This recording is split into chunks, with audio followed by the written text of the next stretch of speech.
Hey y'all, what's up everybody? Black People Parenting. This is the second installment of our Talk About It Thursday.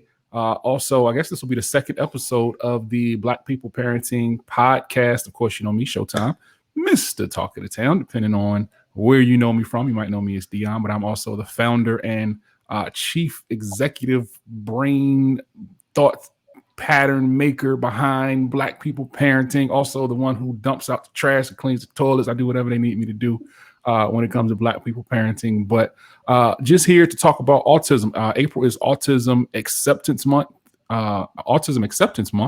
And I think it's a very important topic. It's a very important subject that we talk about because we don't hear a lot of discussions about autism. We don't hear a lot of discussions about autism, particularly in the Black community.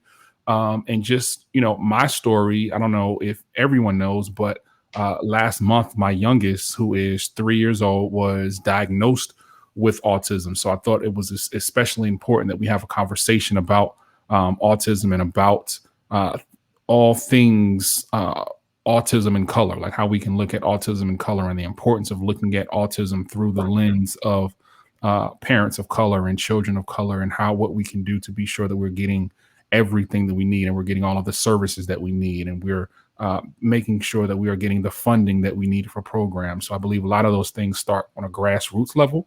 And I believe that my duty in all of this is to bring as much awareness to autism and to bring as much awareness to ASD, autism spectrum disorder, as I possibly can. So I wanted to have this conversation with two folks who are also autism parents. They both have children who are on the spectrum. So everyone here has experience with autism, has experience with children with autism. And I just wanted us to have a discussion. I wanted us to have a conversation about the things that we need to do, the things that we can do, and the things that we have been through just as parents. And you know, a lot of our stories are similar, but every child who's on the spectrum, as we all know, is different. So I want to bring my two esteemed guests up to the microphone. I'll start by introducing them, and I'll let them tell you a little bit about who they are and what they do. First guest is Brewane Middlebrooks. Brewane is a mother of two, correct, Bree? Yes. She has two girls. Her oldest is 16. She'll be 17 in September. Mm-hmm. And her youngest, Berkeley, is 3. Yep. Right. Okay. So Bree and I, we have that in common. We both have teenagers and toddlers who are in the same age range. My oldest is 16. She'll be 17 in June. My youngest is 3. His birthday is on Valentine's Day. So Bree and I, we share a lot of experiences when it comes to parenting. And Bree, quiet as kept, Bree is might be partially responsible for Black people parenting because it came from conversations that she and I had about our struggles as parents. That I said, yo, like this is something that needs to be talked about because there's so many parents who are struggling, but they don't have a village to lean on, right? Yeah. So there will be times that I would be going through something, you know, with my oldest, and I would, you know, me and Bree would get in the DM, and I'd be like, Bree, like you ain't gonna believe it, like like this one right here, like this. Man. We're like one up in each other. Right. At one point, we were like one up in each other. So that's what kind of opened my eyes to say that there needs to be more conversations amongst us, amongst Black folks about parenting, and amongst people of color about how we can be the best parents that we can be, because we're all in this fight together. So Bree, thank you for coming on. It is a pleasure to have you here. Definitely looking forward to this conversation. Also on the panel, we have Tracey Van Hawkins. Now, Tracey is the founder of Thriving on the Spectrum, LLC. Tracey is the mother of, Tracey, how many kids you got? 3? We have 3 altogether. My oldest is my bonus son. And then Zachary's 19. And then we have James Preston, who is 6, and Adam, who will be 5 next month or in 2 weeks. Okay. All boys. All boys. It's a joy, ain't it? It's a joy. and 2 of your sons are on the spectrum, correct? Correct. James Preston and Adam, the youngest 2, are on the spectrum. Right. And you also have, we'll dive into it more a little bit later. You've also created, like I said, you are the founder of Thriving on the Spectrum, LLC. So we'll talk about exactly what that is and why you found the need to create that organization and who you're servicing and exactly all of the dope things. So we've had conversations about the things that you've got on the horizon. So I definitely want to talk about all of the dope things that you all are doing with your organization and how we can help you, because I think, you know, what you're doing is needed. And I want to be sure that folks know how we can serve you, because you're doing really, really good work with this project. So we'll talk about that in just a bit. But now that we've done our introductions, I've done my due diligence. Let's get down to the fact of the matter. Let's talk about the business at hand, autism. So Tracey, help me out. I want to come up with a working definition. What is autism spectrum disorder? Because a lot of folks, we've heard about it, but we don't necessarily know what it is. So let's come up as a group. What is autism spectrum disorder? So simply put, I mean, it's a neurodevelopmental disorder, right? That really shows, I would say, the hallmark or characteristics of the disorder really kind of presents itself in the way that kids socially interact and communicate verbally. So you may see some, as we know, within the community, we always say, you know, one person with autism, you know, one person with autism. So I do not speak in broad strokes when it comes to talking about any of our autistic kids and adults, but some kids have, you may start to see the signs typically before the age of 3.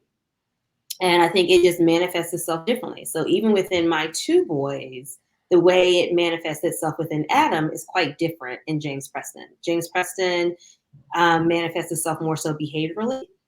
He's very rigid in a routine and schedule. Mm-hmm. Adam, I would say it has a bit more of kind of like that classical presentation that, you know, when I studied clinical psychology back in under or graduate school, that one page that they had about autism, you know, that was kind of how in the beginning when Adam hit 16 months, I started really seeing that regression. And, you know, he went 2 to 3 months without speaking. He would kind of say one word to give me enough hope and faith to kind of move on and keep going. And there'll be another 2 or 3 months before we would have another word. So kind of simply put, it's just, you know, our kids and our adults and members within our artistic community are just wired differently. And it's not to say in a negative way or anything, because I think we all are, right? But we know that within our kids on the spectrum, there's just some challenges that present themselves a little differently. And there's a little more work that has to be done in really kind of helping our kids really grow and develop, right? For James Preston, he really had to be taught how to play. Every toy that would kind of be presented to him, it was a drum, right? He didn't really understand the fullness of play.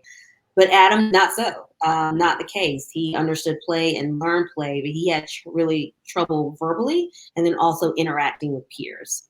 So simply put, that is what autism is. Yeah, and I think you said a mouthful when you say that if you know one person on the spectrum, then you know one person on the spectrum. I think all of our experiences are different, right? I think you know, autism, and that's why they call it a spectrum, because there's a broad range of sides and spaces and places that someone could be on if they're on that spectrum. Now, Bree, I know Berkeley was diagnosed. It hasn't been a year, right? It hasn't been a year. No. It's only been a few months. The official diagnosis came in January. Right. So she did the assessment back in October, and we waited. She turned 3 in November. And, you know, I grew up and I had a little cousin, and I'll never forget. I remember the first time I heard about autism was I was watching the Montel Williams show. Mm-hmm. And they had a kid and they were just explaining some of the characteristics of autistic kids. And I was like, I told my older cousin, I said, hey, I think my your son is autistic. Like, these are some of the things that he does. So she took him to the doctor, and we knew, like, he didn't speak. And, you know, he would do like the stimming and stuff like that. So they did, you know, officially diagnose him with autism. So I grew up having a younger cousin with autism. So, and I work in the medical field, so I've dealt with children that are autistic. So I was familiar with it. So when I noticed Berkeley started regressing right around like 18 months. She was saying words, and then I just noticed she wasn't saying as much. And then I was like, I really think, Berkeley has some characteristics. She was playing by herself. Now, me as a parent, I don't mind, you're not jumping on the couch, you're just playing and hanging out. But then I just noticed she would rather, and it would be a whole bunch of kids, but she would rather be off by herself. Mm-hmm. So, I started questioning it. I brought it to her pediatrician, and she was like, well, no, she makes great eye contact. I don't think she is. Let's just watch it. Wow. So I'm like, I don't, always the big thing that I tell parents, always go with your gut, listen to your gut. And that's what I did. And then we started getting some other, resources. And then we finally got the assessment done through the school district. And it's been, she goes to speech therapy now, and she goes to the school, the neighborhood school. And she's she's flourishing. It's been really good. Yeah, and there's so many things that I want to unpack just with that statement, right? Number one, and we'll talk about like the importance of advocating for our children. I want to talk about that a little bit later. So I want to put a pin in that and come back to how we can advocate for our children, because a lot of times people will tell us that we don't know what's going on. But like Bree said, you go with your gut. And people will tell you that you don't know what you know, and you're like, nah, I know my child. I know something's up. And I think that can be a deterrent for a lot of people to get the help and get the services that they need. So I want to talk about some statistics. So 1 in 54 children in the United States are living with autism spectrum disorder right now. And a lot of studies suggest that children should start being screened for autism between 24 and 36 months, right? Yet some studies suggest that on average, Black children don't get diagnosed until around they're about 5.5 years old. Why do you think, and Tracey, we'll start with you, why do you think that so many of us wait for so long to have our children tested for autism spectrum disorder?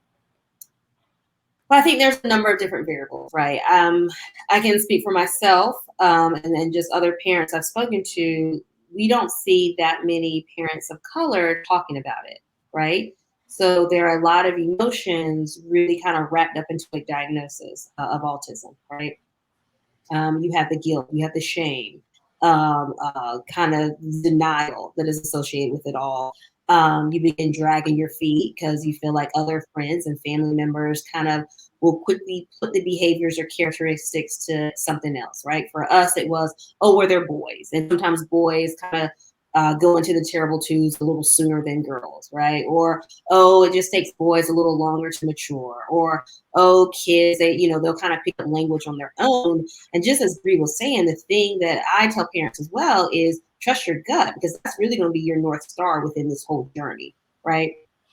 So yeah, I think the more that we have our parents of color talking about autism and giving the statistics and encouraging parents to go and get their children diagnosed and assessed early, it just makes it all the better, right? We know that early intervention is key.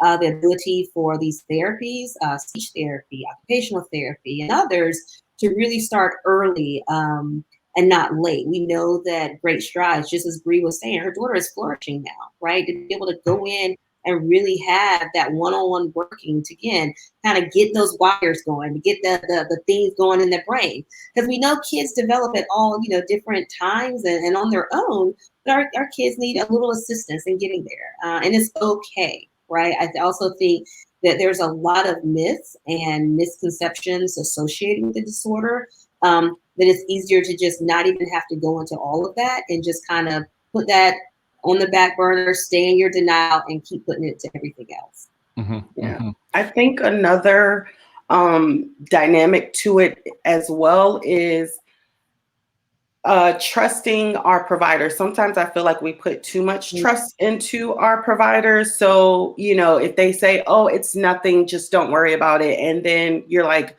okay, well, the doctor knows best. I'm not a doctor, so I'm just going to go by what they're saying. So I think that also, especially like us as in the Black community, with maternal health and, things like that. It's so important because we're a lot of times we aren't believed, and so we could be telling people stuff and they're like, oh, she doesn't know what she's saying. She's just, I know, I've been this, I saw a page in my medical school book with this, and she doesn't fit this exact criteria. Mhm. So I think that goes back to just always trusting yourself. If you feel like something's, not, something is off, always go with it. It'll never hurt to look into something. I've had a lot of people come to me, when I decided to come out and say Berkeley's autistic, they're like, I don't know if my kid is. I was like, well, always look into it. It'll never hurt. What it'll do, they'll just either say, yes, let's monitor it, or no, So I think that's a big part of it, is with providers.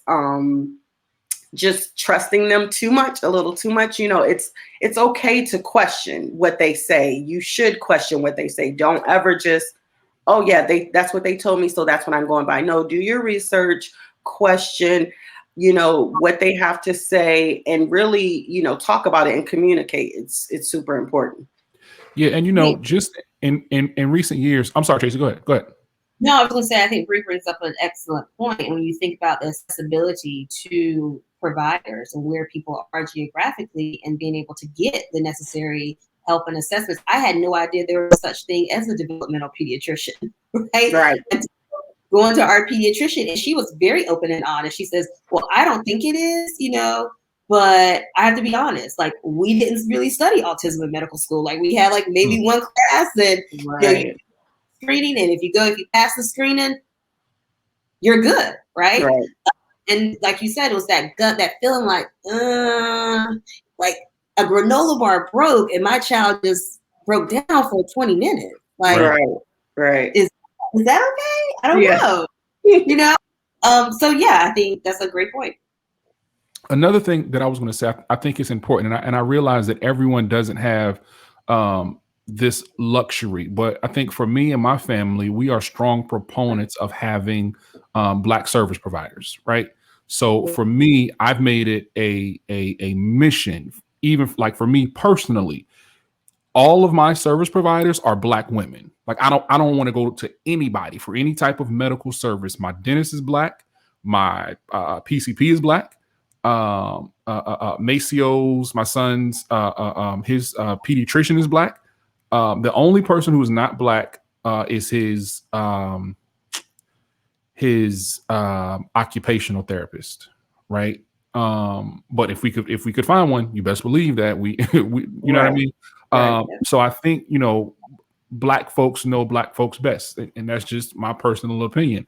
And I think we have our best interests at heart. So I think we have to do as much as we can, like Bree said, to go with our gut, because there's so much out there where people will just brush you off. And Bree, like you said, you work in the medical field, so I want to kind of tap into what can folks do on the other side to kind of curb that mistrust, right? Because when you look at things like the infant mortality rate, when you look at things like the number of women who died during childbirth, like Black folks lead all of those statistics. So what can we do to curb that, so we can kind of get on the other side and have people when we go into these offices that believe us and that trust us and that know what they're talking about when it comes to us and our babies?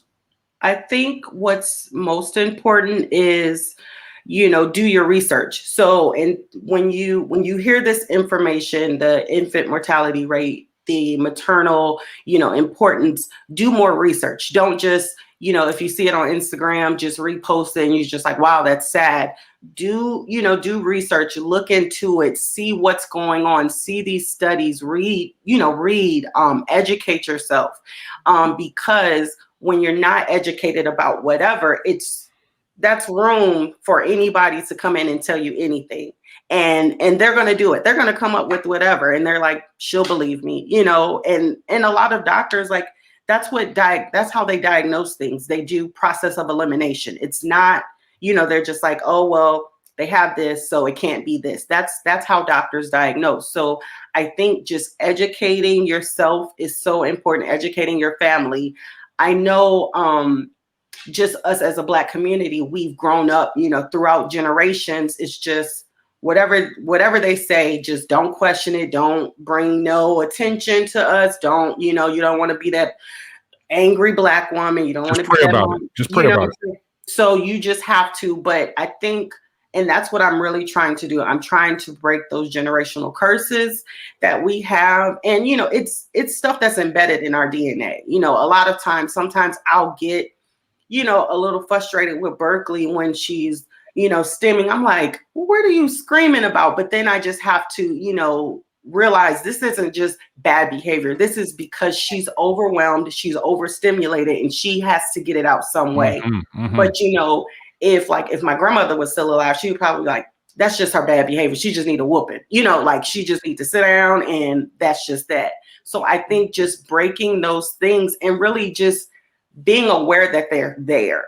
We have to first acknowledge them, acknowledge those issues, and then we can address them. But if, we keep sweeping it under the rug like we love to do, we won't get anywhere, Right. So I think that's very important. Educating yourself, communication with other people. Hey, I didn't feel like, what do you think about this? How do you feel about this? Communicating and talking, because somebody might have another point of view.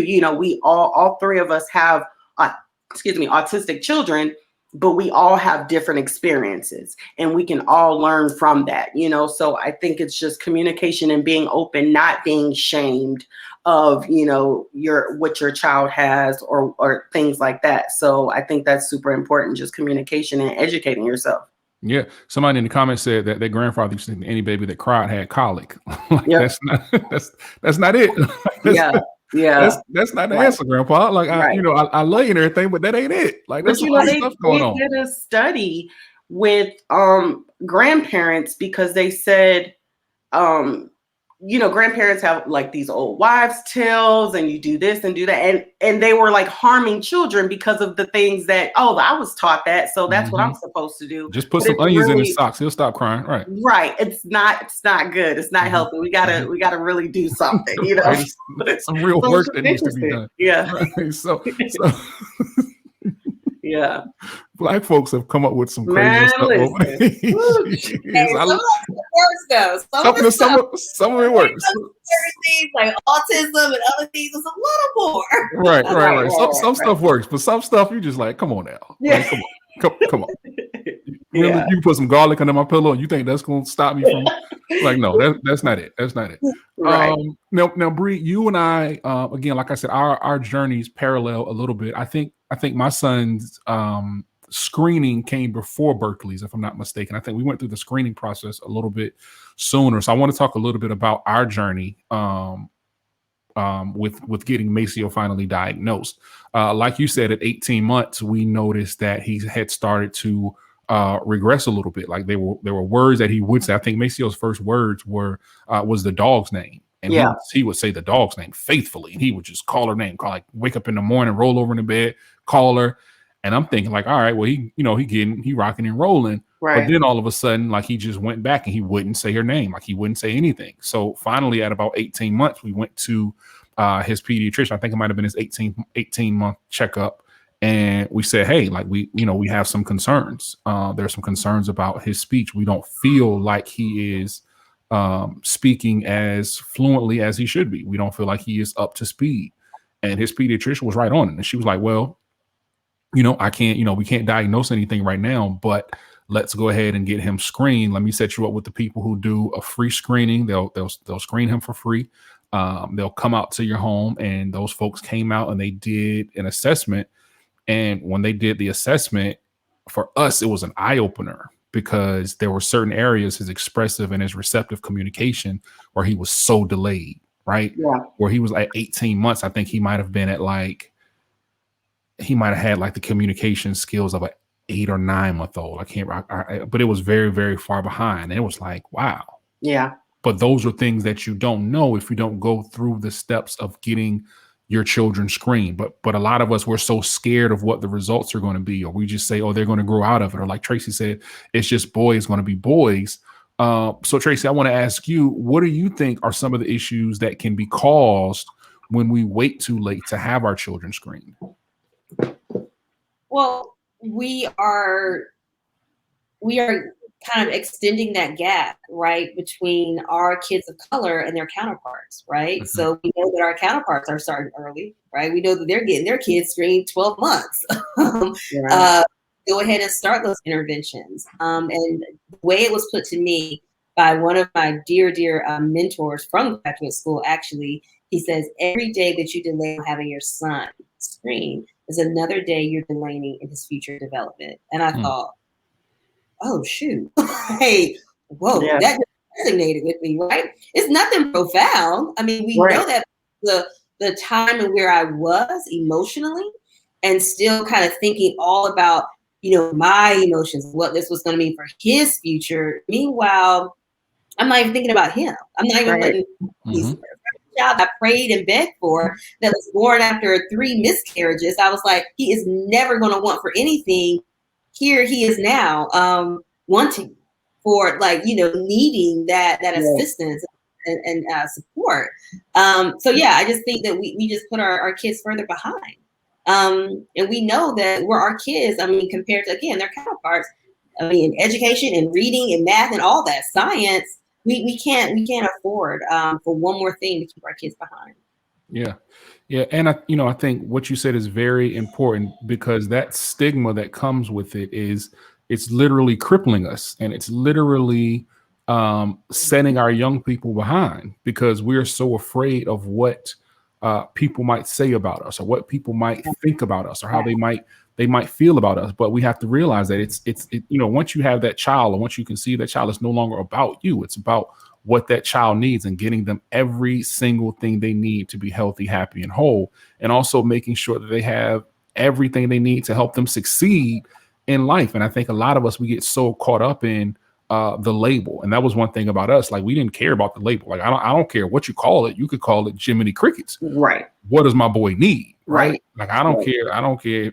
You know what I mean? Right. So we Right. never, ever, ever got caught up in that label. Once, he started receiving services, and he started going to therapy and all of those things, it was like, all right, cool. Like, if it's autism, then that's what it is. But what are we going to do on our end just to be sure that he has everything that he needs? And I think a lot of us, we fall short of that, because we are so concerned about what the neighbors are going to say, or what mom and them are going to say. If we Even our family, mainly it's our family, maybe it's because our family. they're just like, oh, he fine, he bad. It'll go away, and then we worry. It's but I'm to the point, like, I'm a mama bear.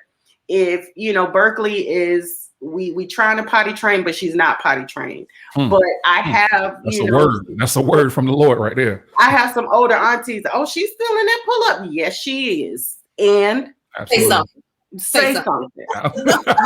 So I don't play that, so you also have to stand up.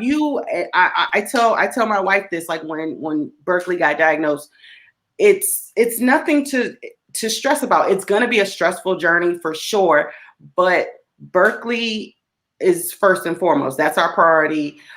We are her advocate. Like, I was like, so whatever we feel, what makes Berkeley happy and what's good for her, then that's that. Everything else and whoever else can fall to the wayside. So that's just that, so you have to be strong and, understand it's going to take some thick skin, because people are going to have, something to say, even if, Berkeley was this perfect kid and speaking 6 languages at 2 and, been potty trained since 9 months. Somebody would have something to say about something. But you just have to know, like, look, as long as my kid is happy and healthy, I could care less what you have to say, So you just have to stand strong in your views and your opinions. And it's not an easy journey. Again, everybody's journey is different. So I want you all to talk about and I'm gonna go back to something somebody said in the comments. But I want you all to talk about what your individual journey was like, and what part your village played in that journey, and in the journey leading up to the diagnosis, right? Because for a lot of us, we speculate, we think, we don't know. There's some sleepless nights involved. There's some tossing and turning. So I want to talk about what your journey was like and what your village was like leading up to it, but then also what was your village like after the diagnosis? So Tracey, let's start with you on that one. Yeah, so I would say the emotions I had leading up was definitely the fear, the guilt, the shame. Did I do this to my child, right? I didn't want Zach or anyone to know, for us to share. I didn't want Zach to share with anyone. I didn't want anyone to know. I just wanted to be like our family secret, right? Because I was on my own journey of acceptance and understanding. At the same point, we started seeing the signs within Adam, and I was thinking, there is no way on earth that I can do this, God. Like, I remember praying to be like, I think you have the wrong Tracey. I'm Tracey with an EY. Like, wait a minute, you told the Lord that? Like, I think you got the wrong Tracey. Like, hold on, Lord. Hold on. Check it. Spell check, Lord. Like, this is a lot. And then it was just one of those things where he was like, "No, I got the right boy. You good?" Right. Like, move. No, it's you. That's you, bro. With the EY. And yeah. The one with the glasses. The one with the glasses. You said what now? The one with the glasses. Right, the one with the glasses. Oh, okay. But it was definitely a journey, right? Like, where I am today is not where I was in 2016 when we first started seeing the signs in James Preston, and then in 2018 when both of our boys were diagnosed 7 months apart. But again, God's grace and the support of my village, having girlfriends that they couldn't understand, they couldn't relate, but they would listen, right? Having family, as much as I love my parents, my father still has his dose of denial. But just my mom just being like, and a supportive spouse, just saying, he was always on board. Like, we need to go ahead and get him tested. And I said, no, what would it do? What would it do? He's like, but what does it not do? Right. Not helping him in what way? Right. So it definitely, I would say my journey has been quite bad, right? And I think about what both of my boys deal with on a daily basis doesn't even compare to what my journey has been, right? I am merely a parent supporting them on their path, and not really understanding what it's like every day to wake up in a society that isn't really fit for them, right? That isn't really thinking of their needs 24/7 and making sure they have what they need, the resources, the support to really get them from beginning to the end of their day, right? And it's really just taking things one day at a time. I think early on they thought James Preston, he's going to test off the spectrum. And I remember holding to that, right? It was like, we're good. I was very naive. I'm thinking 6 months max, we're off this spectrum, right? And then it was, every time, if he was growing, he was developing, it seemed to be another setback, right? Those regressions are real, right? Like, you're making such great progress. Like, wow, he had his language explosion. He was, fluent in words. My baby was putting sentences together finally. And then you hit that brick wall where, it's a new environment. It's a new schedule. It's a new routine. I've got to readjust. What was working for me 2 and 3 ain't working for me. Like, it ain't working. So just constantly realizing, like we've already said, it is a marathon. It is not a sprint. Mm-hmm. The way we have to view autism is just that. Like, I don't think we can get caught up in the, high functioning, mid functioning, low functioning. Your child's on the spectrum. Every day will present a different opportunity for them to grow and further develop, and it is what it is. Yep.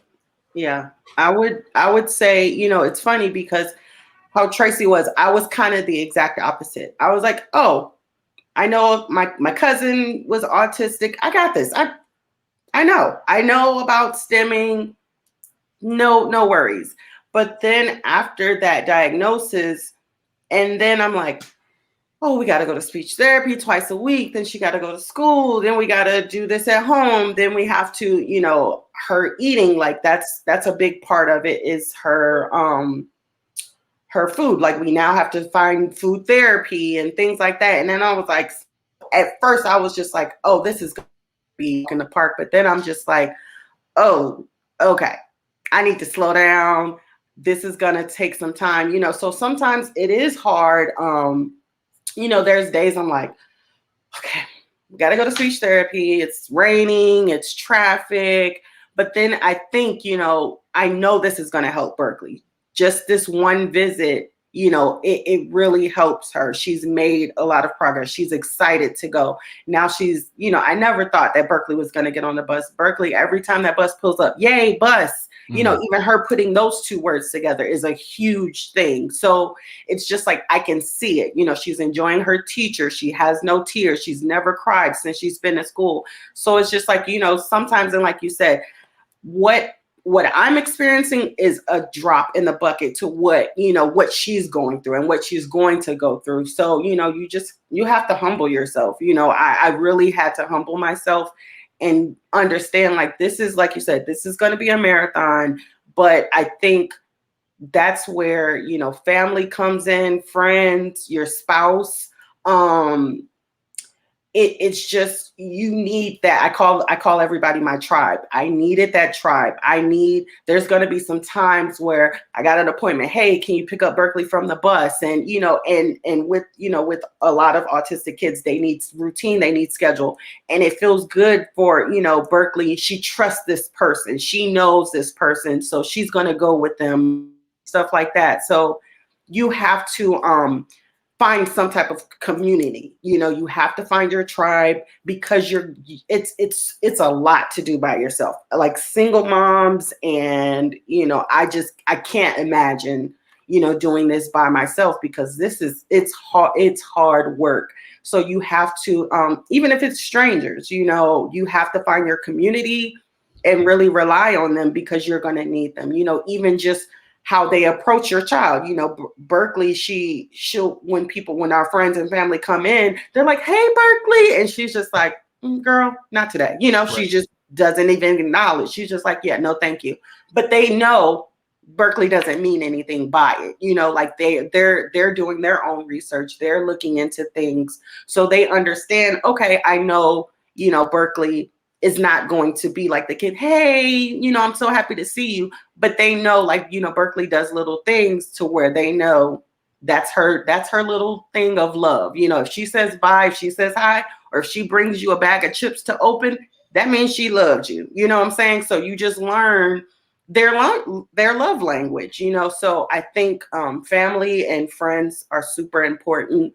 So you for sure should find your find a tribe and lean on them, for sure. Just even to vent, there's days I put Berkeley in the bed and then I call my friend, I'm like, whoo, child, today I was tired of being Berkeley's mama. It wore me out, so, but you need that person. You need those people to have that outlet to where you can vent and talk, even though they may not understand, but they're just open and willing to listen to you vent. So that's super important. Like my husband and I sometimes like autism one today. Yeah. The right. best. I'm gonna use that. And us. Like, yeah. It's okay. Autism 1, parents 0. Right. Listen. And I even before the diagnosis that we received, I've always said that parenting is the hardest job that I will ever have in my life. Right. And dealing with that, and we all have multiples in our home.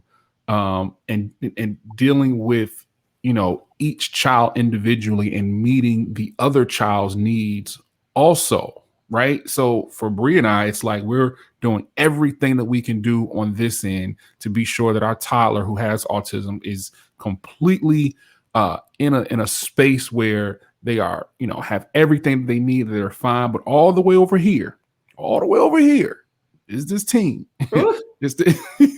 And you have to parent them totally different. So right. I think the importance of giving yourself grace, giving yourself compassion, and sometimes, like Tracey said, letting autism win. Like, you got it, bro. Like I ain't got nothing for you today. Like, I can't. right. You got it. Because I think, like, especially like with my wife's personality, she's just like, when we had tried for 6 years to have Berkeley, we were like, oh, this is the hardest part. We've done all this. So I'm pregnant. we're smooth sailing from here. So my wife was just like, oh, I'm going to feed her all organic things, and she's not going to know what candy is. And, you know, she had this routine down that she was going to go. And then Berkeley came and she was like, girl, give me a bag of Doritos And a and Snicker I'm bar. only eating chicken nuggets. So I don't know what to tell you, you know, so I think you're not giving anything that you're not needing. You know, Berkeley, we needed Berkeley. We needed that. Just, we have to let go, because Berkeley, as much as we try to kind of put her in this box, like, okay, Berkeley, go this way. Berkeley, like, yeah, I'm going the opposite way, you know? So I think it just teaches you, you know, life is too short to stress about something like potty training, you know, like I'm not losing sleep because she's still in a pull-up.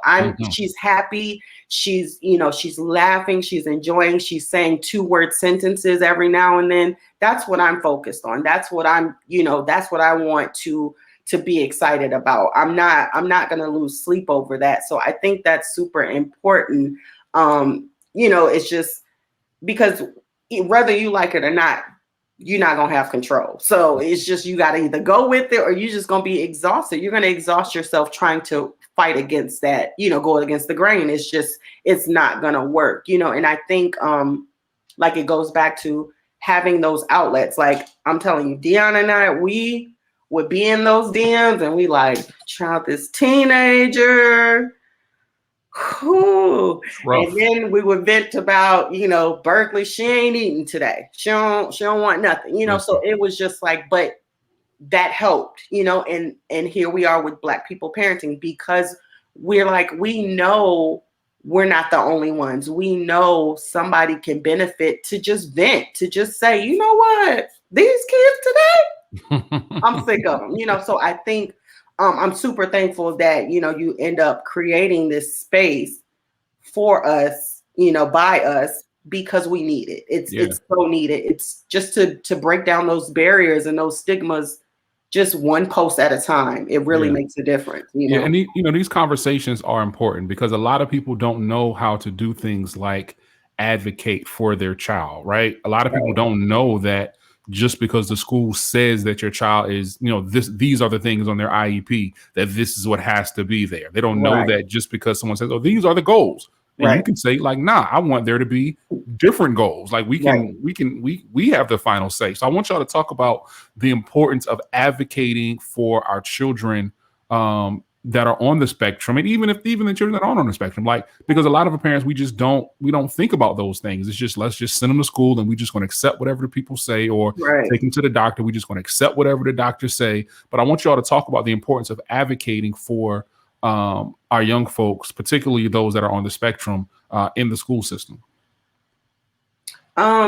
It's super important, because especially with autistic kids, Berkeley doesn't have a voice. So I have to be that voice. I have to be that protector. I have to advocate for her, because if I don't, who else will? You know, there's nobody that's going to advocate like the parent, you know. So you have to educate yourself. You have to learn how to do things, because it's super important. Because if I was to listen, Berkeley wouldn't be in speech therapy. She wouldn't have got the autism diagnosis if I would have listened to her provider, because she was making eye contact. So it's just, you have to advocate and go with your gut and listen, and, you know, listen to your child, because Berkeley doesn't speak, but trust and believe. She tells me when she's not comfortable with something and when she's comfortable with something. So you just have to really watch for the signs, and just really, it's super important to advocate, you know, autistic child or not. I have to advocate with my teenager. She's in cheer and her cheer coach will, you know, ask something, or have you gained weight? Hold on, sir. Now, you know, so you have to advocate. You have to make sure you're letting your presence be known. Look, you're not going to take advantage of me.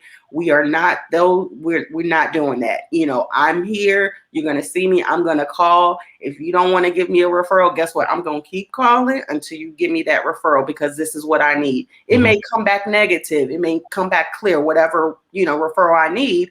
But I feel better because I went through it and it's confirmed. So it's super important to advocate. You have to.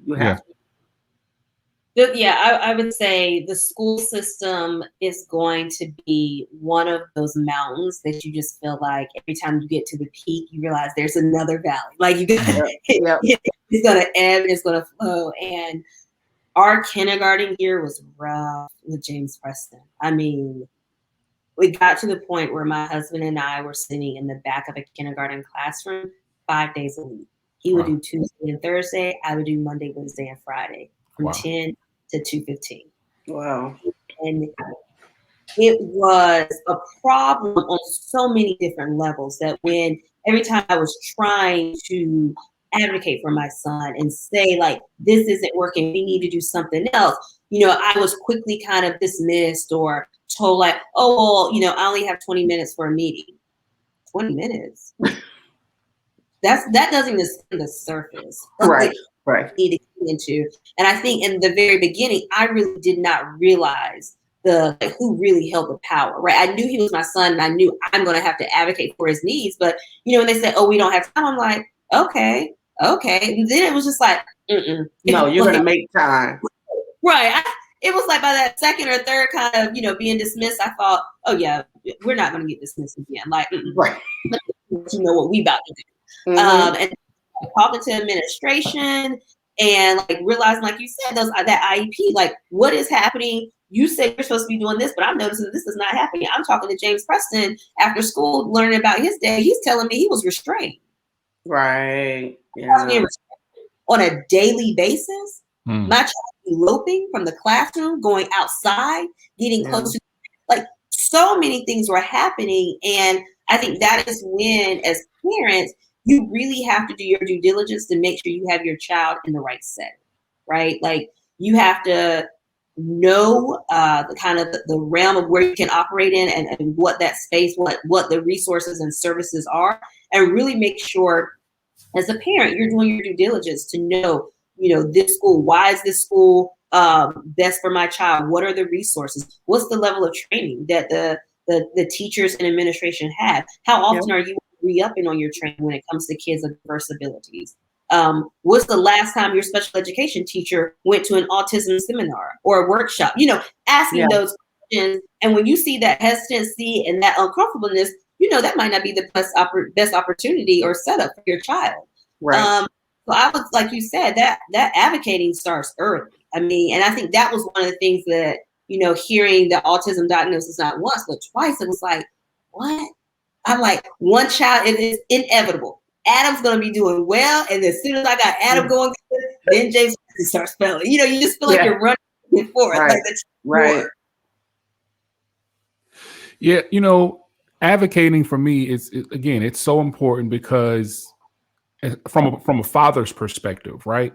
I'm so used to getting sideways looks with my teenager going into her school and people looking at me different because they're not used to a father coming in and saying like, what's up? What we doing? Like, what we doing? Okay, teacher, let me email you real quick to find out to make sure you're doing everything you need to do and to make sure that you're on point.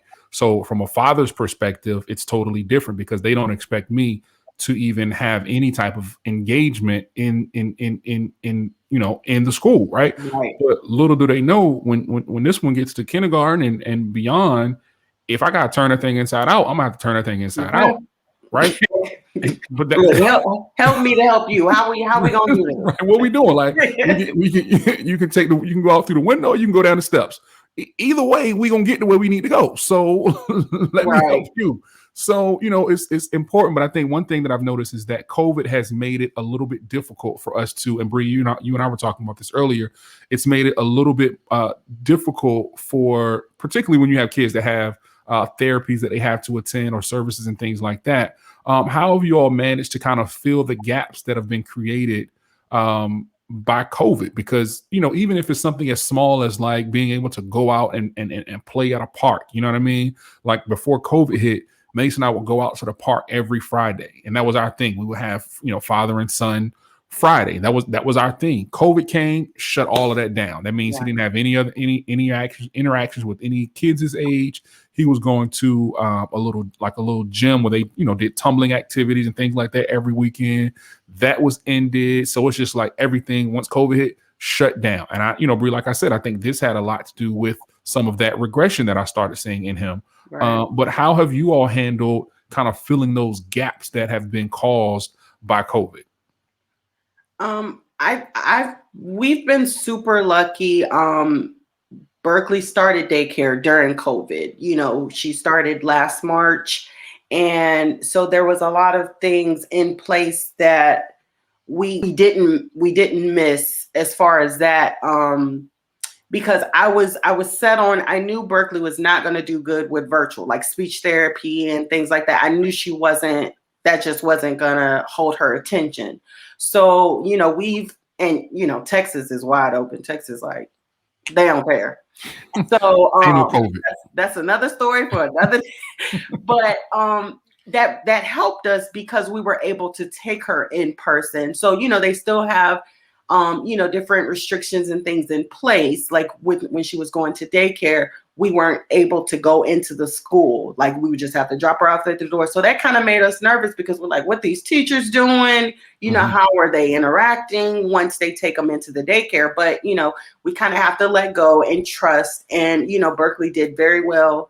We take her to speech therapy and, she has to wear a mask. They wash their hands and things like that. And I think it's honestly helped because at first I wasn't putting too much pressure on her wearing her mask and stuff, but now she has to wear it for the bus and things like that. So now she's, in the habit of wearing her mask, which is super important and things like that. So I didn't see any difference because we were still able to go in person and she goes twice a week, but it's in person. So we've been lucky as far as that because I know virtual is just not going to work for her. So, we were super lucky to be able to still do in-person visits and therapies and things like that. So, Tracey, what about y'all? So for us, it was sad when it hit because Adam was right there on the cusp, but he had just started doing those 4 to 5 word sentences. And I was like, oh my God, we're there. And then COVID hit and his OT and speech went to virtual. And I felt like I was doing more work than him just to try to see this. But like appointments, and I said, we're done. Can't do this. This is more work on me. He's not getting anything out of it. It is irritating him and it is frustrating him. Yeah. We'll put a pin on that. But fortunately, we were able to still hold on to ABA therapy. And we just had to come up with really strict kind of routines and for our home and for providers to come into our home. So thankfully, his OT and his speech had to be put on hold for about, I would say, 4 to 5 months. But he was still able to have some consistency within his therapy through ABA. So he was still receiving that 3 to 4 hours a day. And she would weave in some of his speech goals because, even during those 1 to 2 sessions that we did have, I made sure to go ahead and get all the goals. What are we working on? How are what are the ways that we can transition into the home and, and kind of loop this into the therapy he is receiving. Can you break but down? I was very thankful that. Tracey, you were going in and out. I'm sorry. Go ahead. What was the last thing you said? No, go ahead. No, I was just going to ask you for in layman's terms, for those that don't know, because if I was someone who wasn't a parent of a child who had been diagnosed with autism, I wouldn't know what OT was. I wouldn't know what ABA therapy was. Can you break down the types of therapy? Just, the main types of therapy. Bree mentioned food therapy earlier, which I honestly didn't know was a thing. But let's kind of unpack the types of therapy that there are for those who might need to hear about that. Yeah, and I would say Bree as well as Dion. Let's just kind of round robin. I can take occupational therapy. So occupational therapy (OT) is what has been helpful for both of my boys in helping them to regulate their emotions. So learn strategies to help them when they're feeling overstimulated. Help them identify the emotion and then pair that strategy that they need to kind of get through their day. So I would say the way his occupational therapists help us to understand it is just really to help the child function in their environment, right? So, if James Preston or Adam were having challenges with food or feeding or trying new foods, we can incorporate that into their OT program. Also, they work on their fine motor skills, helping James Preston and Adam make sure that they're holding the crayon, I wouldn't say correctly, right, but in a way that's comforting to them that they're still able to write within their age range. Those are some of the things. We were working on kind of putting together a potty training routine, but kind of like Bree was saying, I threw potty training to the wind. And as soon as I finally threw it to the wind, that's when, they took off on their own and was like, okay, I don't want to wear pull-up anymore. Yeah. I want to, they say, big boy underwear. So, really kind of throwing that. But they really, OT has been very essential for James Preston and Adam when it comes to just really, especially James Preston, regulating those emotions. Understanding his emotions and the strategies he needs. And really the resources that he needs to kind of get through his day. So we know that James Preston needs that visual schedule, and he needs, Adam needs that routine to be the same every day. So really making sure those resources are in place to make sure he has his visual schedule, to make sure the teachers understand the importance of, that you can't go to the water fountain 3 different ways in one day. Like Adam needs to take the exact same route to the water fountain and the exact same route back, right? That level of routine kind of brings that calmness within. The other therapy that my boys get, speech therapy, of course, helping them with their expressive and receptive language, their ability to respond and recall things throughout their day, and their fluency, right? Being able to pair those words together. And for James Preston and Adam, they both learned pictures first and then the words second, right? So they were understanding, if we were able to put that on the visual schedule, what we were saying, but saying a bunch of words in a sentence, it was like the Charlie Brown teacher to them, right? But those short, very key, like go to store. He knew, okay, let me get in the car. I need to get in the car seat, put my seatbelt on, and then drive into the store. But mama left out of this neighborhood and not a right. Left turn means we're going to the store. Did ABA therapy, applied behavioral analysis. And I would say this is the therapy that seems to have a lot of kind of, everyone has an opinion about it. Yeah. And I would say for therapy, just like any other kind of therapy that you would do for yourself or any other kid, you have to find the provider as well as the discipline that fits best for your family. Right. So for us, we do not see autism as something that is that you can cure. Right. We don't think it's a cure for autism. We see it really as a lifelong disorder. They may test off the spectrum one day, but if they don't, it doesn't change anything. Right. And ABA therapy has been one of the form of therapies to really help Adam kind of go through his routine and understand what he needs.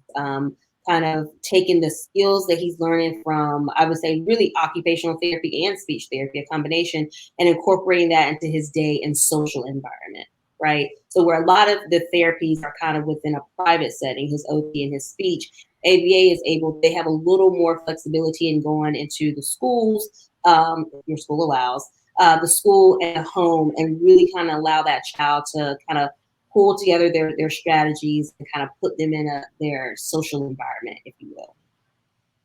Yeah.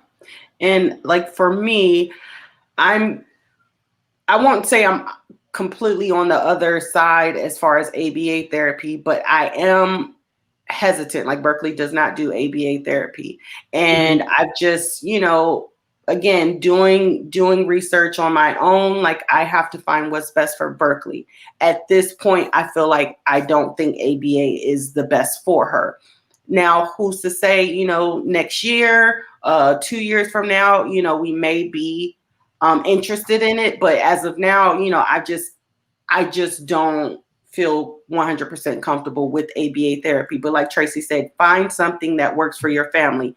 And just with any therapy, always do your research to see if it's a good fit. Don't just go, like once they said Berkeley was autistic, her provider was like, okay, you do ABA therapy, you do this, you do. I'm like, well, let me see what works for Berkeley, because I know my child. You know her as a patient, but I know Berkeley as my child. So also you always have to, do your research and again, go with your gut and see what's best for your child. With Berkeley, our big thing, our big stressor is food. Berkeley lives on pizza, chips, and Chick-fil-A chicken nuggets. And we've tried to buy like the Sam's version of the Chick-fil-A nuggets and everything. It doesn't work. She only it makes it the same way, the exact same way. They got to be Tyson and only in the microwave for 1 minute. Anything else is a wrap. Everything is trial and error, and it's a lot of things with consistency. And it's just so interesting because like she won't eat mashed potatoes, soft foods, but she loves yogurt. So it's just trial and error. So like where the food therapy will come in is they see, like just introducing ways to introduce different foods to your child and, try to see, well, what's the texture that she really is just like, no, flat out no, and things like that. So, that's something that they can also do. They offer it at the same place that she goes to for speech therapy. It's like a big, huge rehab place, and they do physical, OT, speech and food. So, you just have to find what works for your kids. So with Berkeley, like that's something like, usually I'm a little bit lax. At first I was like, oh, she'll be fine. She'll eat something. But now I'm like, okay, we got to find something that you're going to eat. But I did find like, you just have to find like things, alternatives, like with Berkeley, with certain consistency she won't do. So I found like this little veggie powder and I sprinkle it. She loves popcorn. I sprinkle it out on popcorn. In her Doritos, I'm sprinkling that on. I'm finding ways to kind of, liquids, vitamin C in her water, things like that. You just kind of find to kind of sneak it in. So our next thing we're going to try is veggie pasta. We'll see how that works. But, you just got to keep trying different things. We're going to use some like food coloring to change some pasta. Maybe she'll put it in her mouth. Hopefully she'll think it's not edible. So then she'll really put it in her mouth. She knows it's not edible. So, you just have to play around and try to figure out things and what works best for your kid, so that's, those are the different therapies. But I think once you find like your little mix of different therapies and stuff, it just all melts together and it works. Yeah. And I would say one of the Facebook users asked, how old my son? So my son is, I have 3 boys. The younger 2 are the ones on the spectrum, and they are 4 and 6. And they both started ABA therapy. James Preston started when he was 4. James Preston started ABA at 4, and Adam started ABA at 2, because Adam had to have one-on-one support in order to go into his classroom. He needed that much attention to really kind of help him maneuver about his day. And he was having a lot of kind of challenging behaviors, right? So he was scratching and biting kids. And so one of kind of the things that is just that kind of murky area, I would say within that foundation of how ABA therapy was really kind of born out of, was really in trying to change our autistic kids, really, right, and not kind of make them conform to the way society should be, right? And I think it has grown and it has changed, and it's about, again, you finding that provider that's able to meet your child where you are and what it is that how your family views the disorder, right? So we knew that we needed assistance in helping Adam kind of stop scratching and biting. And it was getting really bad he was doing it to James Preston more than what he was doing to even the kids. Right, yeah. And James Preston had a really hard time. He was hitting himself in the very beginning, right around 18 months. And so like ABA helped to change that behavior and finding other strategies that were, healthier strategies for them, right? And not really focus kind of trying to change who they are, because I think, the autism is really what helps to describe them and what makes them so unique and special, right? So we never wanted to change that about them, but it was just diverting that energy. Right. Making those behaviors more functional, right? Like it's just not functional for Adam he was flicking the lights on and off the whole time at school. Like, that's functional. So helping to understand what is it that he's getting from that flicking the light. Is he feeling overwhelmed? What time of the day is that happening? Like all of those things were coming from the ABA provider because it's kind of based in that science and that data to be able to really kind of take the fullness of your child's day and break it down, right? So from the report that we were getting, we were noticing, oh, he's wanting more movement. He's wanting an additional, movement break or recess time, and being able to kind of incorporate that into his day. So I would say that we are big ABA advocates, but again, with the disclaimer, like find the provider that works best. And for us, it's not about changing our kids. It's about making their behaviors more functional. Yeah. And for us, one of the things that was important was helping Mace understand how to self-regulate. So when he begins, when he starts going to school, he'll know how to kind of control those urges, right? So one of the things that we started doing through his occupational therapy, we got him a trampoline because, he would spin around all of the time, right? He would just like spin around in circles. I mean, he was just like a spinning top. Like he would just spinning. So his OT therapist told us like, okay, well, maybe we need to do some other things to help him kind of satisfy those urges. So we got him a small trampoline, an indoor trampoline where he just, if I see him spinning or if he gets upset even, it's like, okay, Mace, let's jump. And he gets on the trampoline and we jump 10, 15, 20, something. At one point, you get that energy out. Right. At one point, he would make it go to 100. Like he would have to get to 100 jumps. If it was anything under or over 100, you would have a problem. So, but now he's kind of got it down a little bit. So if I say, okay, Mace, let's do 20 jumps, he'll do 20 or 10 jumps or whatever the case may be. So we want to be sure that we are giving him the tools that he needs. So when he is in a school setting, because we don't want him to be put in any special ed classes, we want him to be like in the classes with the kids that are his age, but he has to know how to, we want him to know how to, figure things out on his own. Right. So there's a little, I'm not even sure what it's called. It looks like it's shaped like a whoopee cushion almost, but it's like a pillow that they sit on that helps them, with the fidgeting and the moving. Yeah. So, he has a little desk upstairs. We sit him in that and he, that helps him with his urges. So our plan is just to get him prepared by giving him the tools that he needs to self-regulate. So when he has those urges, he kind of knows what he can do. Like now he picks at his fingers all of the time. So we got him these, it's like almost silly. It's not silly string, but it's like a elastic. Oh, Berkeley has that. We just got that. So it's just finding something. So Berkeley, like she flaps her hands and she get real excited, or she'll mess with her fingers. So one of my friends, they, they'll send things, and then we also have like this little, it's like a silicone thing, and it has like buttons, like holes, and then you push it and it makes a little popping noise. Oh yeah, I've seen it on Instagram. I was thinking about getting it. That works. Yeah, she really likes it. And we just got those, my friend sent them, but the little elastic things, they're kind of like thick type things. She loves that. Oh, she goes to town and she's just different colors, right? But it is because I noticed she started chewing her shirt. She would have like her shirt would be soaked just from sucking on her shirt. But instead, like when she got those things, now I noticed she hasn't been sucking on her shirt because she has some type of outlet. It's just finding that, because they just need to get it out. She'll just start like screaming, a good scream, and she's just flapping because she needs to get that out. Like she's just like, okay, I'm overwhelmed. It has to come out. So it's just finding those little outlets. And like you said, eventually finding something, an alternative, so she can know like, okay, I'm not going to be able to swing these sitting in a classroom, right now.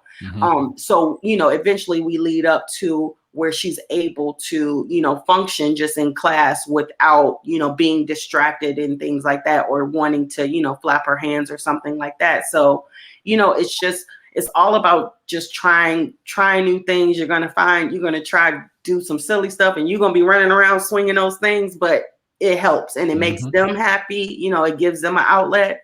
Like you said, we have a big trampoline in our backyard, and she just goes to town. We let her go out there. We watch her and she's just good, so it's just finding those ways to just get out that energy. It really helps them. That's how we need to decompress from our day, right? Right. What is it that we do as adults that, like, when we've had a long day where it's like you don't want to be talked to, you just need that space to just relax? Oh, we have a question in the chat. What you got? Our biting and hair pulling. Our biting and hair pulling a sign. My baby is 14 months, and when she gets frustrated, she grips an object and bites without letting go, or she'll pull her hair. I plan to bring it out with her pediatrician. Tracey, you want to tackle that? Again, if it's something that concerns you, absolutely. Like bring it up with your pediatrician. Yep. I probably, take that into consideration with other things, right? Is she that, how is she with changes in her routine?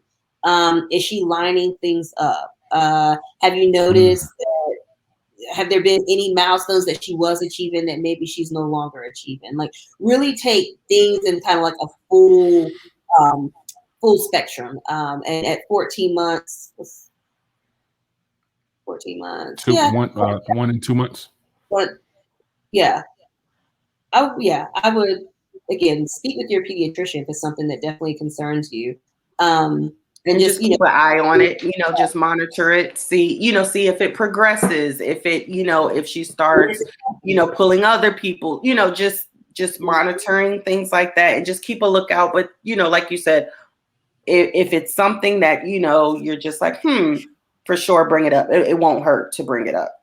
Not at all.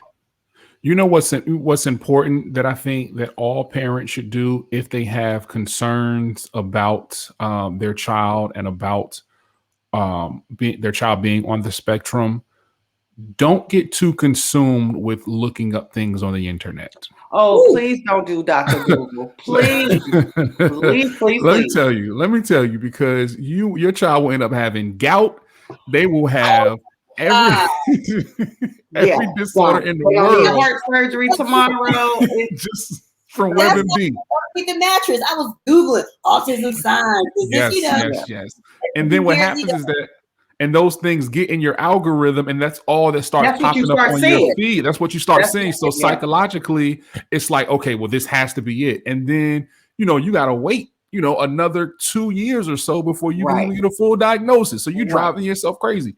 I did that one time. One time I had some concerns when Mace was fairly young, and something popped up on YouTube, and I ended up watching the video, and it was just 10 signs your child has autism.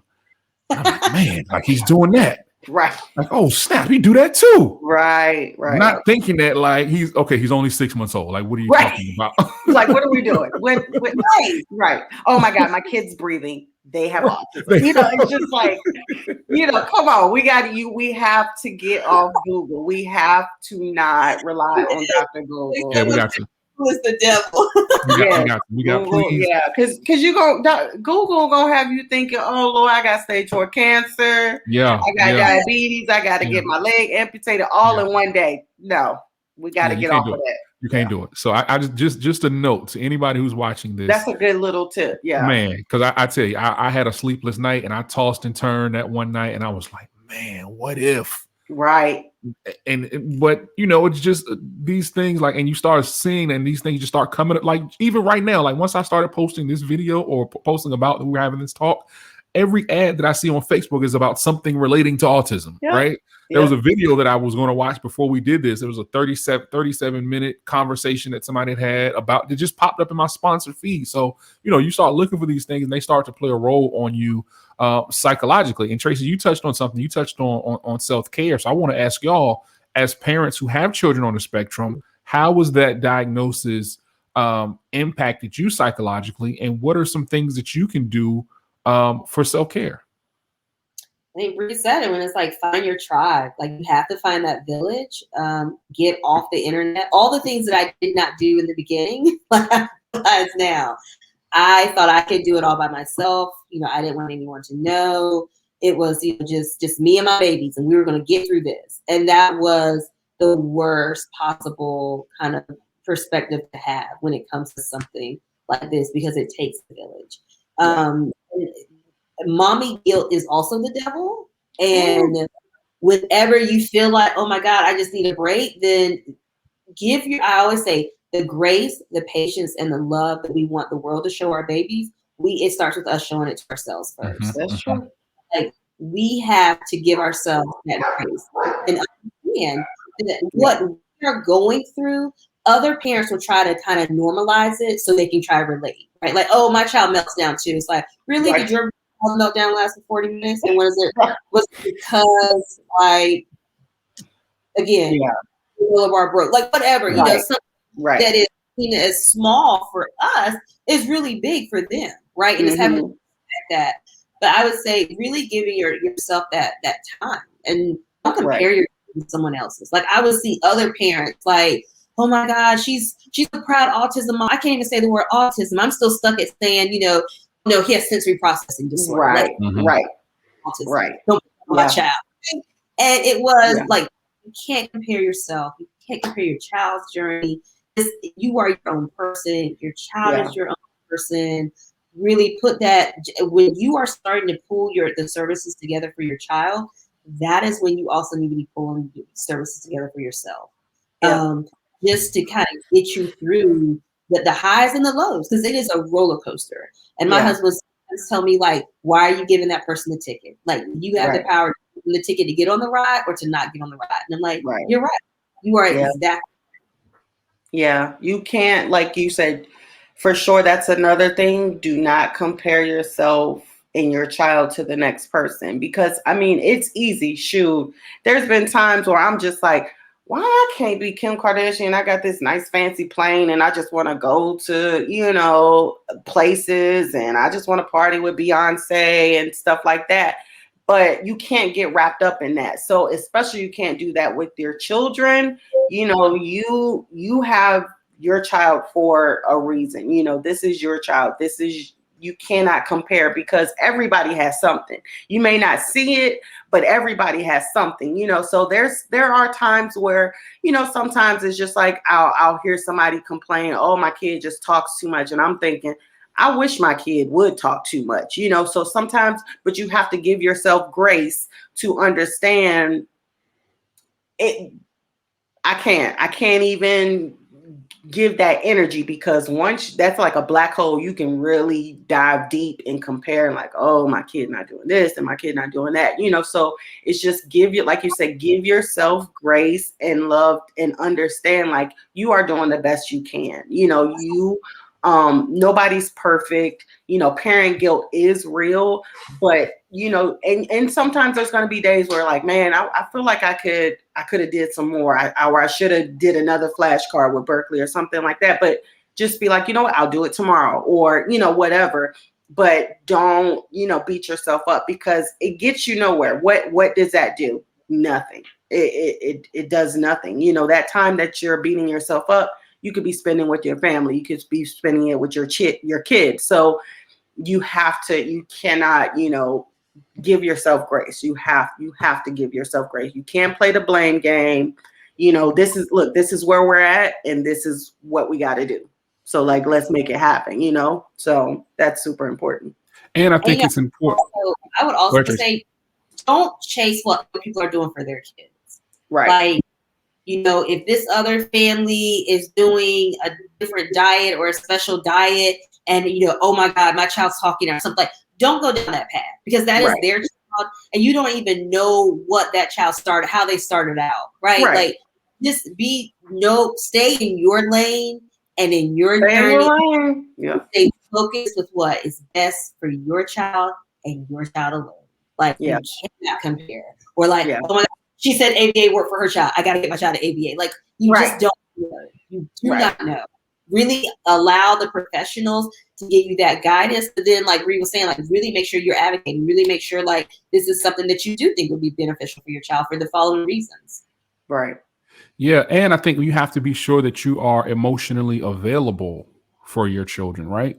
You have to be sure that in the midst of everything that's going on, because this is tough, and it can be stressful. It can be tiring.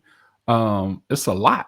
You know what I mean? This journey. An empty cup. So it's super important for self-care, and you go to therapy, and you have that tribe, so you can, because it will exhaust you. It's exhausting. It's exhausting just being a parent, and then add special needs and things like that. It can wear you down. So you have to have those outlets outside of your child. There's going to be some days where, what, look, I'm going to Target and I'm just going to hang out. I'll be back. It's just you walk the aisles.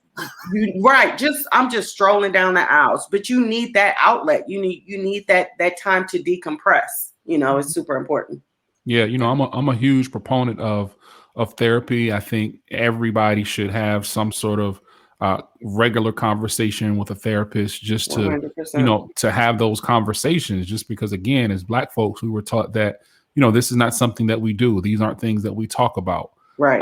But and I say it again and again, like, a lot of those thoughts and a lot of those things that have been passed down are based in white supremacy, right? Oh, Though, right? Because we were taught, like, not to ask for help. We were taught right. just to suppress all of those feelings and those thoughts and those emotions, and to take the beating and to take the Right. whippings. Right. And trauma is passed down from generation to It's in our generation, DNA. right?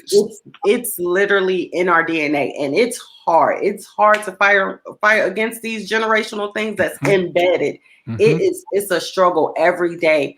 But as long as you're you're attempting, you're acknowledging that they're there, that's important. But man, it's hard. It's not easy. And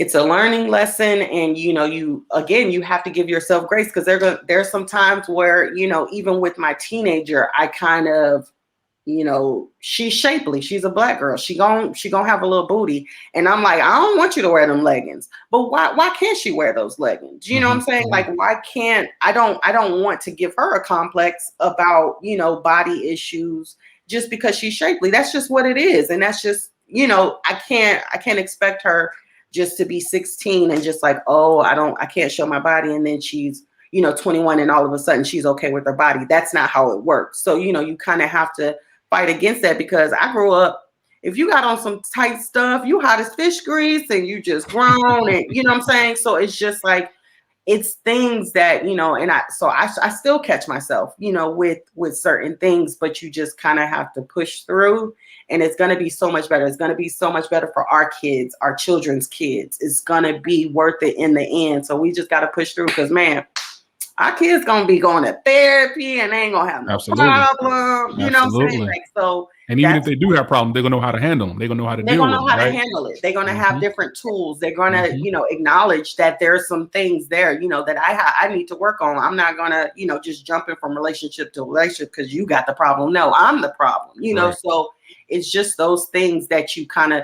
That's just an incentive to keep going, to keep, pushing through the mud of this struggle, that roller coaster. So I think that's just super important. Yeah.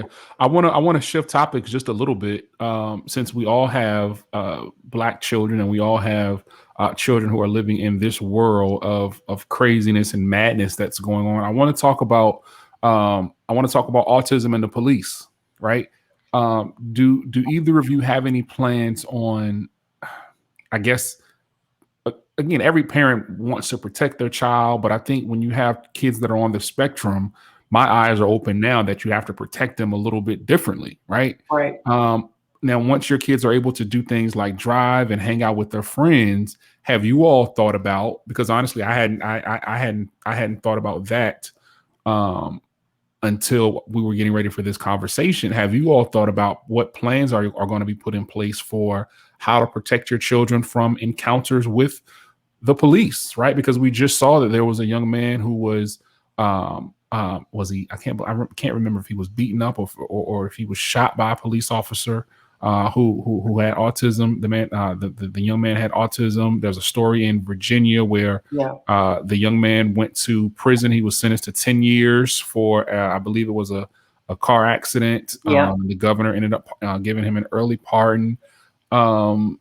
So it's hard. And I think, having a Black child with autism makes it doubly hard. And that's not even a word, but it makes it harder. Right. So do you all have a plan in place for how your young people are going to interact when it comes to the police? That's a really good question. I have thought about it. I think, the more police encounters and things like that, and the more it's been, at first I was super naive. I'm like, oh, I'm worried for my brothers, I'm worried for the men. But now it's like, it's not just men. It's never been just men. So, I am worried, about how Berkeley would interact with, police and things like that, because there's a lot of things where Berkeley is not going to just be super nice to a police officer because they're pulling over, because she doesn't get that social cue to like, oh, let me just be on my best behavior. It's just direct, and that's just what it is. So, I do worry, and I think that's going to be some conversations that need to be had. And I do talk to my daughter about it, especially my teenager, because, before we lived in the Bay Area, we lived in a very nice city. Steph Curry lived there, and, it was all white kids, and they would ask her, did you like fried chicken? Do you eat fried chicken and watermelon and things like that? So there was super important conversations that we had to have about race and about police. And because, they got in trouble. She got in trouble one time. She's going to kill me. But they got in trouble one time. But the reason that they got off is because one of her friends, their dad was a police officer, and they knew them. But I'm thinking, you're the only Black girl in the car. If something was to go down, they're going to look at you. We don't know this policeman. We don't have a lawyer on speed dial. Those are the things that we have to discuss. So we for sure had those conversations with Jada, my teenager, but it's going to be scary, especially for, like, y'all have boys. It's terrifying. Yeah. Like, I think about James Preston now and the way he reacts when he gets nervous, right? Like, he's going to run. He's going to try to sleep. He's going to try to get to where he sees his safety, right? I think as parents, we have to educate our kids, right, on helping them with those challenges, but also we have to make sure that we are interfacing with the police. And I know Color of Autism, they have this incredible program where they're really trying to bring the community and the police department together and doing these trainings, kind of autism education trainings, and really making sure they're connecting with kids of diverse needs and abilities. And I also read this article of this Black mom who has a Black son on the spectrum. And what she does, like every 3 to 6 months, she says she just takes him to the police station and reintroduces them, and to the old and the new, like, hey, this is Jim, and sometimes Jim reacts in this way, and if you ever see Jim, this is the number. Jim will, kind of this like informal training and kind of introducing her son. Now, do I think that's fair? No, because not at all. Carolina, who has a little boy on the spectrum, she doesn't have to do that, right? Like, but those are the things that as moms of color and parents of color, we have to think about, right? Like, is that something that I'm going to do? Probably when James Preston is in middle school, probably so, right? It's one of those things where you have those emotions of it's just not fair, right? Like, why do I? But then that, I mean, as a parent and knowing the needs of our kids, it's essential. Yeah. Man, that was heavy, because again, for me, I mean, I think it's important. I think it's important that we have that conversation, because it's time for us to realize that any person of color is going to have to interact with the police differently. And those conversations that we have with our teens who are not on the spectrum, I think, for parents who do have children who are on the spectrum, we have to start having those same conversations. Whereas 20 years ago, if you had a child who was on the spectrum, you wouldn't have thought about having a conversation with them about, okay, what do you do if you get pulled over by the cops, or having to introduce them to the police at a police. It just wasn't something that we were doing. It wasn't a conversation that needed to be had. But it was a conversation probably did need to be had, but we didn't have the audience. Right. We have the evidence that we have today. Exactly. So it's it's a can of worms that we have to open, right? We have to look at, what are we doing? Because again, the goal is to protect these young folks as long and as much as we can, because there's going to come a point in time when we ain't going to be here. Right. And it's going to be them. So if something, God forbid, were to happen to us, do they have everything that they need to keep them protected and to keep them covered and to keep them safe? Right. Because again, they're operating with a totally different perspective Yeah. So and it's not fair. It's conversations that we also have to have is, if me and Zach, like, we're not here, who's going to be here to care for them? Yeah. Right. Like, those conversations aren't fair either, but it's just the fact of the matter that we need to make sure that we have our affairs in order for anything to happen and have things written out because of the needs of our kids. Yeah. And it's going to take someone and various resources to really make sure they still have what they need, even if we're not here. Right. Yeah. Wow. So yeah, that was kind of heavy. If you got questions, feel free to drop them in the comment section. I definitely want to be sure everyone's questions get answered about this topic. We're talking about autism within the African American community. Since April is Autism Acceptance Month, what do you guys think that society can do to be more accepting of folks with autism? I think just acknowledging that it's there, just acknowledging, these people exist, acknowledging that,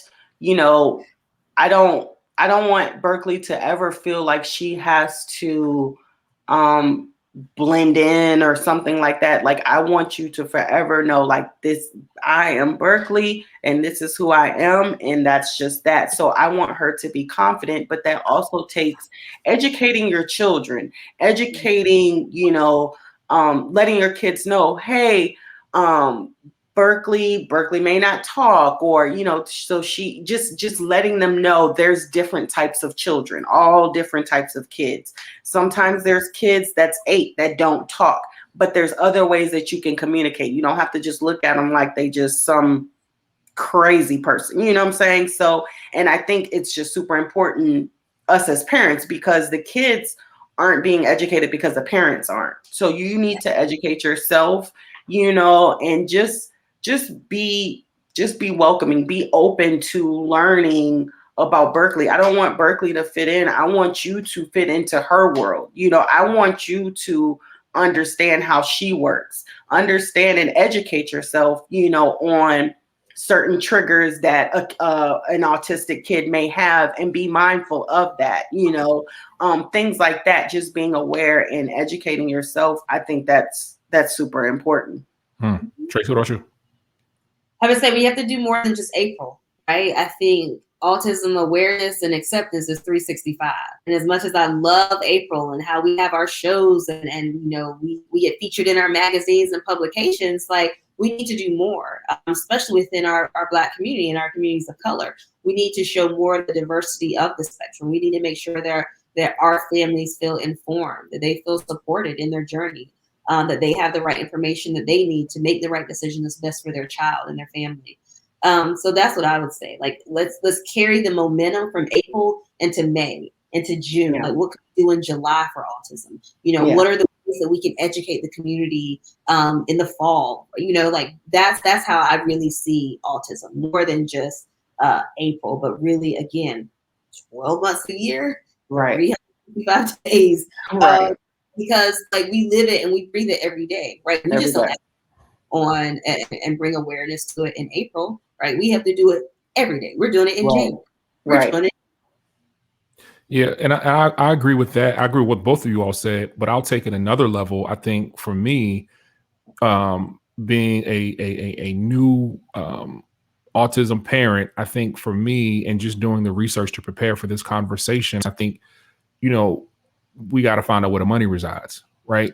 And I think there needs to be more funding. I think there needs to be more dollars allocated for folks with autism, for services, for intervention, for screening, for all of those things. So I think, for us, for people who are near and dear to this particular topic, we got to get out there and not just advocate in the schools, but we got to advocate in the legislatures, right? We got to be sure that we are voting for people and making sure that autism is on these people's agenda. Like, when we go to the ballot box, like, what's your autism agenda look like? Like, what we talking about? Like, what plans do you have? I got a child that's on the spectrum. Like, what plan do you have for to be sure that they can graduate with a degree and they have everything that they need while they're going through high school? So like, what are we talking about? Like, again, the money resides in the government. So I want to know, like, how do you all plan on spending this year's budget, this fiscal year's budget? What percentage of it is going towards autism? Like, Right. whether it be research, whether it be screenings, whether it be developmental procedures and things like that for folks in low income neighborhoods who can't Right. afford or don't have the knowledge Or just supporting like or with just co-pays, you know, speech therapy. I know for me, like it's not free. We pay every twice a week, you know, so that's money and, you know, things like that. So just, you know, low income families and things like that, we need those resources to where we can tap in, you know, to have support, to be able to take our kids to speech therapy, to occupational therapy, because that gets expensive real quick, you know. So you know, or even just different, like purchasing different things to help them with sensory and things like that. So like you said, just where the money at? Show me the money. where the money resides. So Like I need where the to money know. resides. So yeah, you know, I spent 15 years advocating for fathers. I'm sorry, Tracey. No, I was saying, but also within our communities, right? Like like you said, our schools, but also within our church communities. So I don't know about you all, but the number of times that we have been shushed out of a church, or hey, basically like, okay, I'll sit here in the back row. You know, like it's not as conducive for our kids, right? So then, like having to go to church virtually, that's not new to us. I mean, we've been doing that before the pandemic hit. Right? It just really was a setup. So it's broadening that level of education and awareness and really extending throughout our communities. Yeah. I think that's important. I think that's an important conversation to have, like what needs to be done. But what do you all think? We'll wrap up shortly, but what do you all think needs to happen in order for us to break the stigma of autism in our community? Because again, like we started off, I want to kind of end it like we started it. It's so taboo for us to have a child with autism. We're just, that's just their bad behavior. What do you all think needs to happen for us to break that stigma? And what steps do you think folks need to take in order to break the cycle? Because like Bree said, it's a generational curse that we don't talk about these things, that we don't talk about mental health, that we don't talk about kids who may have special needs. Like it's a generational curse. Like if you go into these white communities or these Asian communities, they talk about this stuff all the time. Right. But for us, we try to suppress these things and we try to hold these things in. So I want to know, what do y'all think needs to happen in order for us to see a shift? I would say more of this right here. Conversations just like this, just having the conversation, talking about it, you know, being open, because I always say, look, I'm an open book. I'll talk about any and everything, because if I can help one person to understand they're not alone in this, you know, we may not have the same thing, but there's something similar, or I can learn from somebody, you know, by being vulnerable and being open. I think that's so important, is to just be vulnerable and be open and have these conversations. You know, there's people in the comments like, I'm ashamed, or I've been nervous, you know, to even just acknowledge what I see. But I think having these conversations and just having this platform of Black people parenting, so people can see, like, I'm not alone in this. I'm not, there's more people with similarities than not, you know, so we can all learn from something. So I think this is what we need to do. We need to keep having these conversations, keep having these uncomfortable conversations. You know, I think I just read something on Instagram. It said healthy relationships come from uncomfortable conversations. Absolutely. You have to have those uncomfortable conversations. And it may be super hard for me to talk about, you know, my child and the tantrums and things like that. But I know when I decided to voice about Berkeley having autism, I got 5 messages within 15 minutes of somebody saying either, you know, I've been feeling like this, I've been scared. I've had family members that say, just shake it off and things like that. So I know, you know, having these conversations may be uncomfortable at times, but they're so important and they're so needed. So it's just things like this. We need to keep having these uncomfortable conversations. And I've also different voices within the community. Because when you go to Instagram and Facebook, I'm telling you, you would think that autism is a disorder that impacts your high SES, white suburban families and these Right. single moms. And then you hear like learning about Bree, our sister, Dana, she has a book. Come meet Drayden. Everyone go buy it. It's out. You can purchase it on Amazon. But like really bringing in the diversity of our voices of color. Yeah. It comes to all. Yep. Yeah, that's really one of the missions that Black people parenting is going to be focusing on heavily, helping us break the stigma of autism in our community. We have some other great things that are in the works. I thank both of you all for coming on and being a part of this conversation. Tracey, I want to talk to you about Thriving on the Spectrum. Yeah. This really, really dope project that you have created, this baby that you have birthed. Yes. Let's talk about it. What is Thriving on the Spectrum and how did it come about? So real quick, it came about when James Preston was transitioning into his pre-kindergarten classroom. He was having a really hard time kind of regulating his emotions due to the number of changes that was happening in his environment. He was in a different classroom. He was in a different schedule, a different routine. A lot of ever-changing, evolving things were occurring in his environment at school. And I thought, as a parent, it's 2018. Okay, let me go to the internet and find out what kind of app I could give him. Like, he needs a device. He's learning so much within his therapies. I want him to be able to pull on it in real time and clear it. They've got to have a device for this, right? They've got to have some kind of technology or leveraging technology to help our kids. And it wasn't there.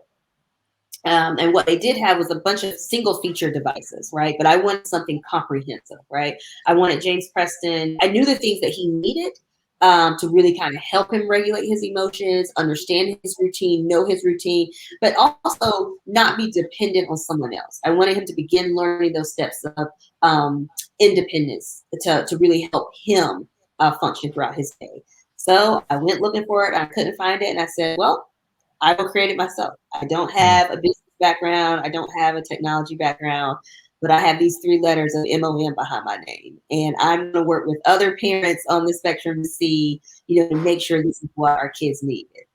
So I started thinking through what are the features that would be really beneficial for not just James Preston, but other kids. And that's really kind of how we came up with our feature set of a visual schedule, self-regulation toolbox, communication portal. So this way, parents, teachers, providers can all be on one communication platform, and you can send, quick updates either about how the day's going, how the session went, or any kind of information that you just need to share via quick text. And also a rewards bank. As we know, all of our kids love to be incentivized for good behavior, but it's just the way, instead of having, for me, we had about 5 different rewards banks all over the city, therapy, school, and home. And I thought it'd be cool, again, if we can make that a digital feature. That way it really kind of brings the kid and really kind of keeps them engaged with the app. So it takes that kind of tangible token economy system and makes it digital. So if they're having a great day in school, their teacher can easily put like 1 or 2 points within their rewards bank is to kind of in their path of getting whatever toy, Happy Meal smoothie, or whatever the child's working for. That's so awesome. That's really awesome. That's amazing. Yeah. So we have our beta, the first 2 features is what we're going to launch this year for our kind of for phase 1 of the app, and it'll be the visual schedule and the self-regulation toolkit. So we are in the process of developing that. We will have those 2 features done in mid-July, and then we'll be ready to start having families download in the fall. So you do need an Apple Watch to connect it. It is built right now for the iOS system if you want to sync it, so that way your child can have their visual schedule, their self-regulation strategies with them on their wrist at all times. And then once we kind of have the success with this first version of the iOS platform, we'll then transition into Android. But we also have a monthly newsletter that we provide to our families that provides kind of snackable, if you will, content, easy digestible tips and strategies to help families and kids as they're navigating their way on the spectrum. And for folks who want to get, come on, Tracey. For folks who want to get that newsletter, how can they reach you, and how can they just stay up to date with everything that's going on with Thriving on the Spectrum? Visit our website, which is www.thrivingonthespectrum.org, and click the button that says join the community, put your email address in, and you will start getting our newsletters. And that's really how you will stay up to date to all the latest and greatest things that's happening with the app, and get tips on promos that we have upcoming for our app. Dope. We're going to close out. Anything that you all would like to say before we wrap up this really, really dope conversation? I've got some closing words, but I'll let the ladies go first. I just want to say, thanks again, Dion, for just having this platform. And then also thanks to everyone that, joined in and listened and watched and gave input. And, there was somebody, I can't see who it is, to just say all Facebook users, but one of my friends was just like, they're listening in because they're part of my tribe. Just thank you to all of our friends and our family and everyone that, keeps us sane or halfway sane. I just really just thank everyone. This is just something, like I said, just have those conversations. Take this and, keep it moving. Continue on. That's a fact. That's super important. That's a fact. Tracey? I would say, like Bree was saying, find your tribe. Know that you are not alone. The feelings of whatever you may be feeling, if it is anger, frustration, resentment, denial, know that you're not alone in your feelings. And Bree may have been there at the beginning, and then she may have had a setback, but she's right back. But I didn't start there. And just like the user said, we stand together. We can get through this. Find your community, find your tribe, and really plug in. Yeah. And early intervention and, getting those services and getting your child tested, it's a major, major key. It's a major, major key. When I tell you my son has made so many strides, and I'm sure you both can attest to this, like from the time that he started going to therapy until now, oh my gosh, he's like a whole different person. When you see Mace on Instagram, like reading the names of dinosaurs, or doing addition, he can do addition up to 1 + 10, and then he goes to his 2s and 2 + 10, all of those things. He can count by 5. Mace get busy, but that's a testament to the early intervention and us knowing that he needed services. And for me, I was a stay-at-home dad before COVID. It was just me and him during the day, and my wife would come home at night.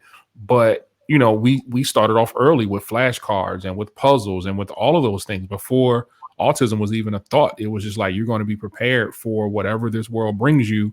So I'm going to give you everything that you need. So when the thought came of him having to go to school, I was like, school? What am I doing with my day? School? What do you mean? No. That's me. Like you here with me, like during the day. So that's something that I'm coming to grips with now, because as school starts in the fall, we're going to have to decide whether he's going to continue going to virtual school or if we're going to put him in physical school. So I'm kind of like, what am I doing with my partner? Like that's my partner. Like we hang tight during the day. What am I do the whole day to myself? I don't know what to do.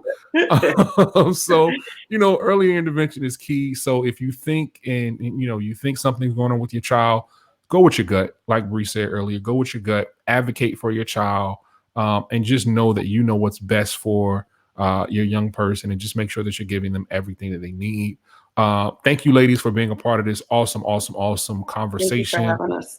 This is going to go up on the Black People Parenting YouTube page. Subscribe to the YouTube page. We only had 2 subscribers as of yesterday. I think as of today, we might have 15.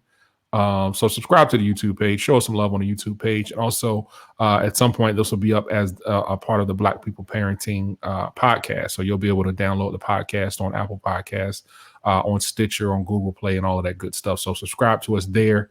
And just show us a whole lot of love. Invite some people into the group. We're going to have more conversations like this because it's needed. It's important. And like Tracey said, it's not going to be a conversation that just begins and ends in the month of April. This is something that's going to be ongoing, and we're going to be sure that we continue to fight the good fight for these babies. All right. All right. With that being said, thank y'all. We will check y'all on the next episode of Talk About It Thursday. Oh, shout out to my admin. Shout out to the admins of the Black People Parenting Group. I always got to show them love because they are the ones that hold this whole thing together. Without them, I would be nowhere. So shout out to Samantha and Tiffany. They are the admins. Samantha is the head of security, and Tiffany is the director of data. So they make sure all of those departments get taken care of inside of the Black People Parenting Group. So, all right, y'all. We'll holler at y'all next time. Peace. Bye.